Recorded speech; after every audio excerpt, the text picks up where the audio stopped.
ბახიძის განცხადების მოსმენის შემდეგ პირველი რაც ვიფიქრე იყო ის რომ რაღაც მგონი არასწორად გავიგე და იქნებ კონტექსტში ცოტა სხვა დატვირთვა ჰქონდა. ყოველ შემთხვევაში ამის იმედი მქონდა. იმიტომ რომ ეს იყო იმდენად შიშველი ცინიზმი ქართველი მშობლების მიმართ, ქართველი დედების მიმართ, რომ აი სიტყვები აღარ მქონდა რა პასუხი შემეძლო გამეცა ამისთვის. შობადობას რაც შეეხება ერთი საინტერესო დეტალია ასევე რაც მიანიშნებს იმაზე რომ სოციალური მიზეზი არ აქვს 90-იან წლებში პირველ რიგში, როდესაც ყველაზე მეტად უჭირდა ჩვენს ქვეყანას, მაშინ იყო ბევრად უფრო მაღალი შობადობის კოეფიციენტი საქართველოში ვიდრე არის დღეს. ანუ კიდევ ერთხელ სოციალური მიზეზი ნაკლებად აქვს ამ ყველაფერს. გვაქვს სერიოზული, ასე ვთქვათ, სოფლმხედველობრივი გამოწვევა, რასაც პირველ რიგში უნდა დავუპირისპირდეთ.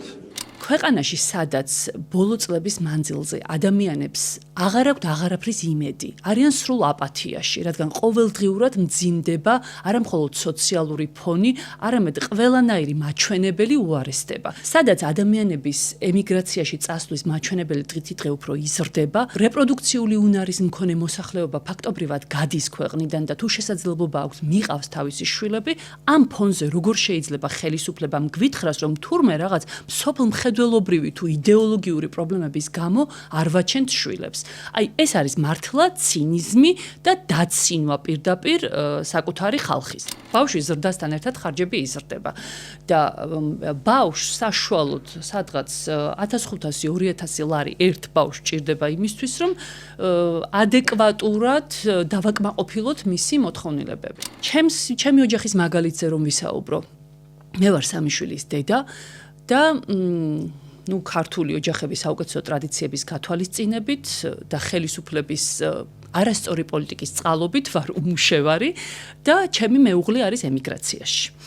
ანუ ის რომ არ იყოს ემიგრაციაში, ფაქტობრივად ჩემი შვილები დადგებოდნენ შიმშილობის საფრთხის წინაშე.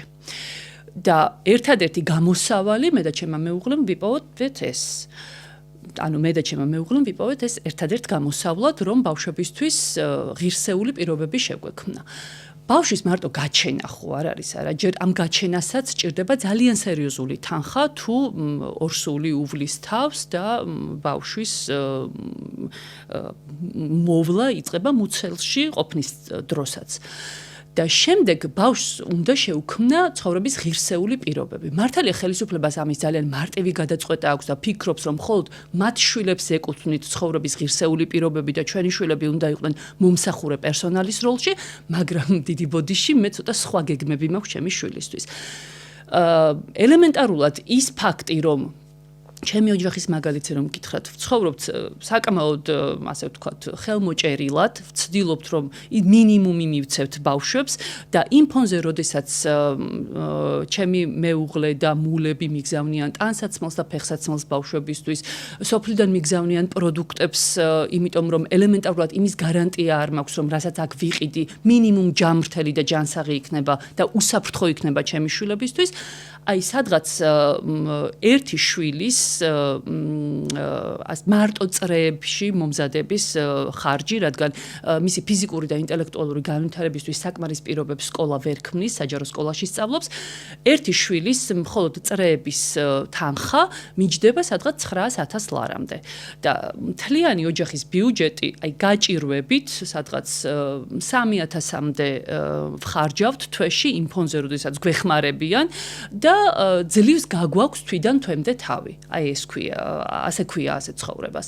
ცალკე პრობლემა არის ის, რომ ხელისუფლება მიიჩნევს და ხელისუფლებას აწყობს, რომ აქცენტი არ გააკეთოს სოციალურ პრობლემებზე, მაგრამ იმ ფონზე, როდესაც ირგვლივ ყველაფერი ძვირდება. ამას წინათ შევედი აფთიაქში და ვნახე, რომ ბავშვის კვება, მისი ჰიგიენური საშუალებები, აი ეს ყველაფერი რაც თუნდაც ჩვილს ჭირდება, ჩემი შვილების გაჩენის შემდეგ დაახლოებით 5 წლის წინანდელ პერიოდს გეუბნებით, არის გასამაგებული და საშუალო ხელფასის გათვალისწინებით საშუალო შემოსავლის მქონე ოჯახს ფიზიკურად არ შეუძლია ძალიანაც რომ უნდოდეს ბავშვი სრულფასოვნად, ბავშვს მარტო რომ საჭმელი რომ აჭამო ეს ხო არ არის, მისი ინტელექტუალური განვითარებისთვის, მისი ფიზიკური განვითარებისთვის ხომ არის საჭირო თანხა.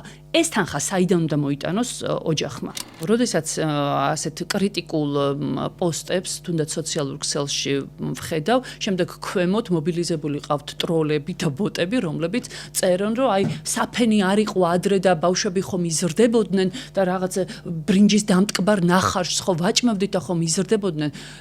ჯერ გასარკვევია ის როგორ იზრდებოდნენ, მაგრამ ძალიან დიდი ბოდიში, მაგრამ სად ბრუნდებით, გამოქვაბულში დავბრუნდეთ, ნუ ზეზვასთვის და მზიასთვის შესაძლებელია რაღაც ჰიგიენური ნორმების დაცვაც დიდად პრიორიტეტული არ იყო, მაგრამ სად მივდივართ 21 საუკუნეში იმაზე ვსაუბრობთ, რომ მოდი საფენის გარეშე გავზარდოთ ბავშვები. ხელისუფლება, რომელიც არანაირ მხარდაჭერას არ გიცხადებს, არანაირად მხარს არ გიჭერს, არ გეხმარება, რა მორალური უფლება აქვს მოგიწოდოს შვილის გაჩენისკენ. ანდა თუნდაც მოგვიწოდებენ აი ესე მხოლოდ მოწოდებების და ლოზუნგების და სადღეგრძელოების დონეზე, რომ ბავშვები ყვებოთ ბუნებრივად. კი ბატონო, მშვენიერია, მაგრამ ლაქტაციის სპეციალისტები გვყავს სათანადო, ან ქალებს ვინმე ამზადებს იმისთვის, რომ თუნდაც ძუძუთი ყვებონ, ან ზოგ ქალს მართლაც ფიზიკურად არ შეუძლია, რომ ძუძუთი ყვებოს ბავშვი.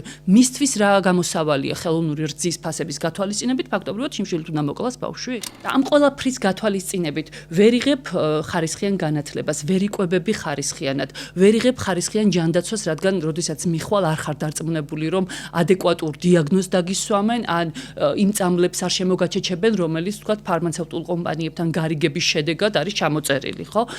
როდესაც ირგვლივ ყველაფერი არის საფრთხის შემცველი შენი შვილისთვის, ელემენტარულად ქუჩაში მოძრაობის დროს ემუქრება მას პირდაპირ საფრთხე. მიუსაფარი ძაღლი იქნება ეს, სკვერი იქნება, სადაც რაღაც შეიძლება დაზიანებული დენის კაბელი ეგდოს და კაცმა არ იცის რა მოხდეს. მოკლედ, ყველა მხრიდან შენ შვილს ემუქრება საფრთხე და საქართველოში ცხოვრება ეს არის დედობა შიში ქალებისთვის.